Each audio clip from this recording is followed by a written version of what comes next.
Relate అవుతుంటే same to same కాదు, but డెఫినెట్గా నా రిలేషన్షిప్ అలాగే ఉంటుంది నా పిల్లలతో, ఇద్దరితో. I like to be a friend more than father. వాళ్ళు భయం లేకుండా నా దగ్గరికి వచ్చి మాట్లాడాలి, కానీ భయంతోనో దేనితోనో వచ్చి మాట్లాడితే చాలా విషయాలు దాచేస్తారు.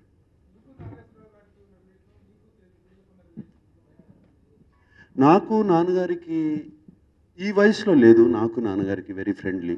నాన్నగారు ఆయనకు ఒక 60, 65, 70 వచ్చిన తర్వాత బాగా ఫ్రెండ్స్ అయిపోయారు. చాలా చాలా విషయాలు చెప్తూ, జనరల్గా ఫ్రెండ్స్ మాట్లాడుకునే విషయాలు చెప్తూ, ఆయన ఆయన ఆయన మెమరీస్ చెప్తూ అన్నీ చాలా ఫ్రెండ్లీగా అయిపోయారు. నేను తీసిన సినిమాలన్నీ ఆల్మోస్ట్ ఎవ్రీ ఫిలిం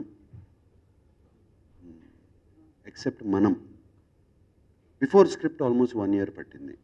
కానీ మిగతా సినిమాస్ అన్నీ ఎవ్రీ ఫిలిం స్క్రిప్ట్లో ఇవాల్వ్ అయ్యాయి. షెడ్యూల్ షూటింగ్ చేసుకుని ఇది బాగలేదు, ఈ క్యారెక్టర్ వర్కౌట్ అవ్వట్లేదు, తీసేద్దాం. అండ్ రీషూట్ అనే దానికి నేను వెనకాడను. మేము ఒక డైరెక్టర్ నాకు 60 రోజులు కావాలంటే లేదు 75 రోజులు పెట్టుకుందాం అని నేనంట. ఎందుకంటే ఆ 15 రోజులు రీషూట్కి పెట్టుకుంటాను. 60 రోజుల్లో సినిమా ఫినిష్ చేసి 15 days పెట్టుకుంటాను. ఒకవేళ అవసరం లేదు అంటే అది బోనస్, లేదు అంటే 15 రోజులు, 10 రోజులు, 5 రోజులు, 6 రోజులు రీషూట్స్ చేస్తామంటే ఇంకా బెటర్మెంట్ కోసం. అతను ఏదో తప్పు చేశాడని కాదు, ఉన్నదాన్ని ఇంకా బెటర్ చేయడం.